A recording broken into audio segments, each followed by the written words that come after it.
I missed it. I missed Halloween. I missed Halloween.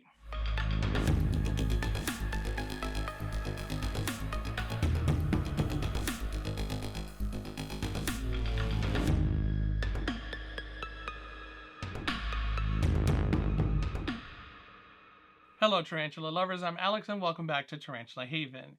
Yes, I have missed Halloween. I had every intention of putting out some kind of Halloween-themed video like I did last year, where I put out an entire series of Halloween-themed videos.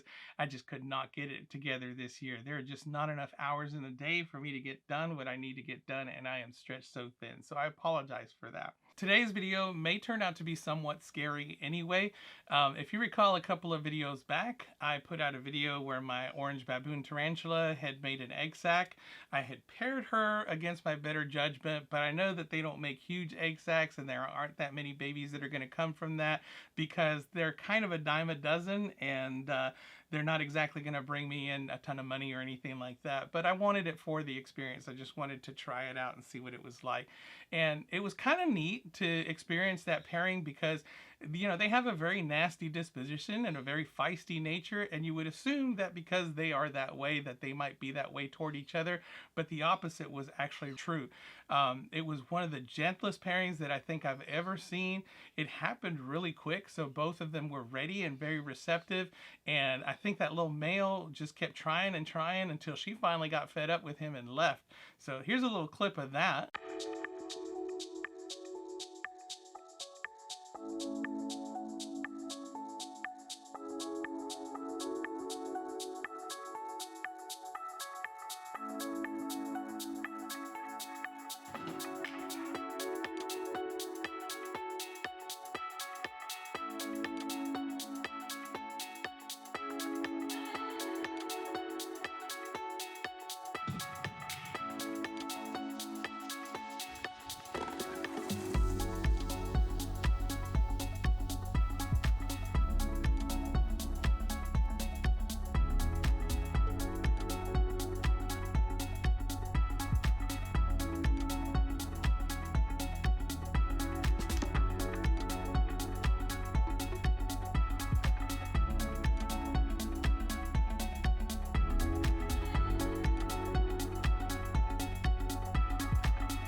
So as you saw, it was a very easy pairing. There was no threatening whatsoever. The hardest part was me moving the male from one place to another. He was more threatening toward me than he was toward the female, which I guess is to be expected. But yeah, you know, it was just a very, very simple pairing. So with how successful that pairing was, there's no surprise that she made an egg sac. And today I get to pull that egg sac to see how those babies are doing, if there are any babies at all.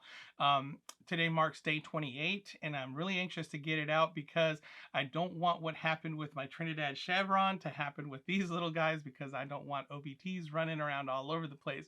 My Trinidad Chevron, they seem to emerge very quickly, and I waited until day 35 to pull that egg sac, and it was no longer an egg sac. All the little babies were out inside of the cork tube, and it's kind of a hassle when it gets like that because you have to hunt down all the little babies and get them into the separate enclosure, and that's just a pain in the butt. So let's go ahead and pull this egg sac and see if we have babies. So last night when I checked on it, the mom was sitting right on top of the egg sac, and she seems to have moved off. Kind of neat to see all the webbing that's going on right here. It's a whole lot of webbing there, but the egg sac is located right there.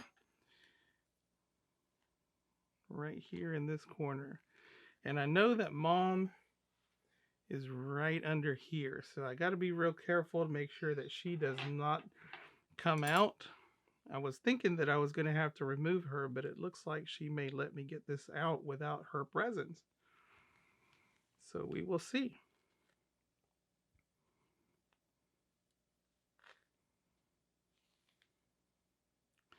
This is some very, very thick web.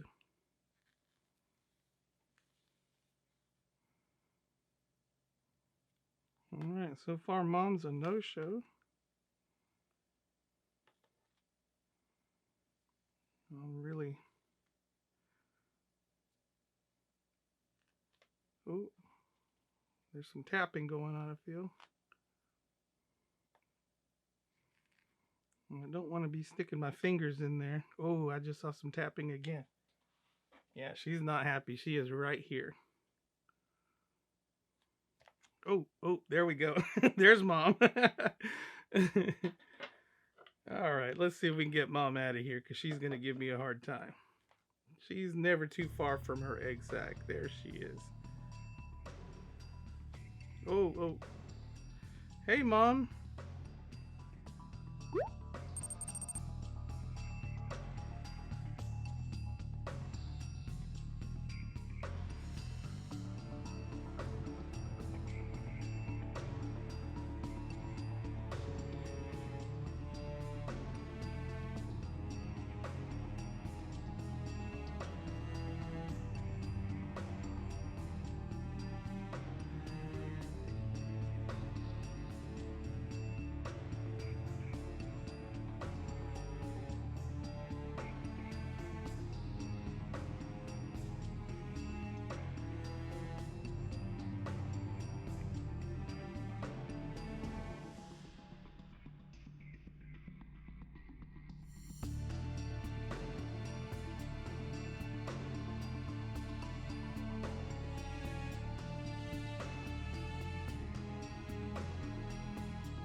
All right, so in the end, mom chose to hide rather than fight, so that made it a lot easier for me to get the egg sac out.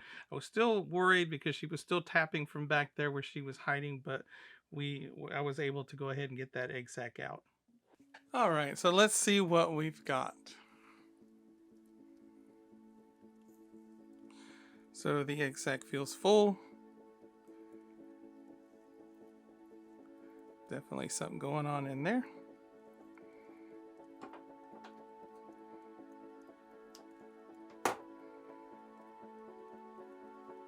You always got to be real careful on this part because you don't want to end up squishing the babies while you stretch, and you don't want to end up accidentally cutting anybody as you are snipping away the webbing. And this web is really thick.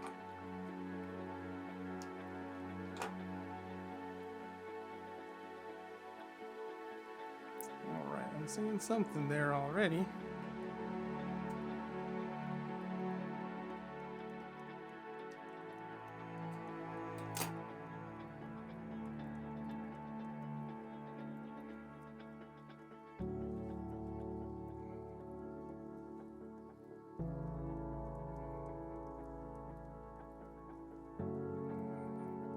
right, so it looks like we're looking at eggs with legs.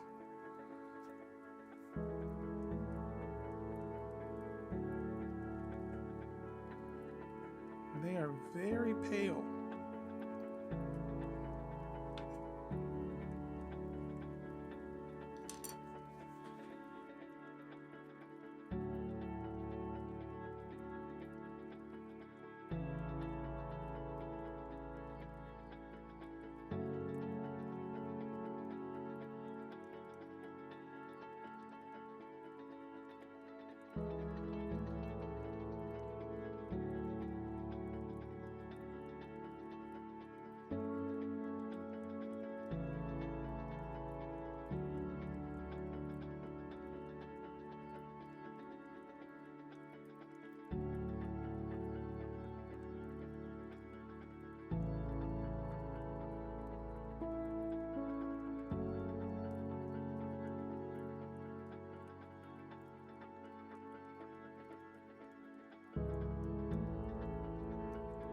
All right, so that went a lot easier than I expected. I expected to have to pull her out and then put her back in after I got her egg sac. So I had my catch cup handy, but I really didn't have to use it. She just backed off and let me have at it, and she slapped at me from behind her hide, but she didn't really make that much of an effort. So last night, however, she was sitting on the egg sac and she was clutching it, and I was just peeking in there to have a look, and she was not going to move from that position. So I really expected a fight, but I didn't get one, so that was a good thing. I've changed my method on how I keep my spiderlings. I used to keep them in 2 deli tubs, one bigger one as a water reservoir that I would put water up down here, and then I would put a smaller deli tub up top that just would slide in here and fit in there, and I'd have holes in it, and then I would put a coffee filter inside, and that's where I would keep the spiderlings in the egg sac.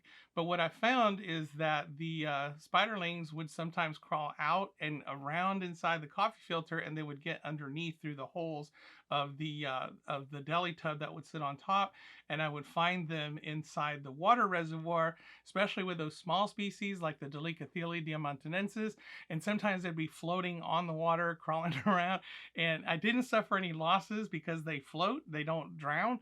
However, it was a little bit unnerving to have them in the wrong area, and of course trying to get them out was a kind of a pain, so I decided to change it up. What I do now is I take some substrate, this is just cocoa fiber, and I keep that damp, and I put the egg sac inside. In this case, with their eggs with legs, I just kind of leave it in there with them all bunched up inside. They'll develop, they'll come out, and they will be fine. So as long as I keep the substrate moist, then they will do fine. And I seem to have cut down on my losses as far as that's concerned. And speaking of which, this was a awesome egg sac. It looks like 100% of them are good. So let's see if I can keep 100% of them alive, and then, I'll send them off. So I would estimate anywhere between maybe 50, 80 spiderlings in there. It's kind of hard to tell because they're so small and bunched up, but we will see, and I will keep you updated. That does it for me today. I hope you enjoyed it, and if you did, please give me a like. If you want to see more, subscribe. If you want to support this channel, I have a Teespring store where I sell Tarantula Haven merchandise. Thank you so much to my Patreon supporters, and a very special thank you to my newest patron, Bev Sims. Thank you so much. Your support is greatly appreciated. And if you'd like to become a patron yourself, there's a link down below in the description, as well as all the others. I hope everyone had a fun and safe Halloween. Until next time, keep loving them tarantulas.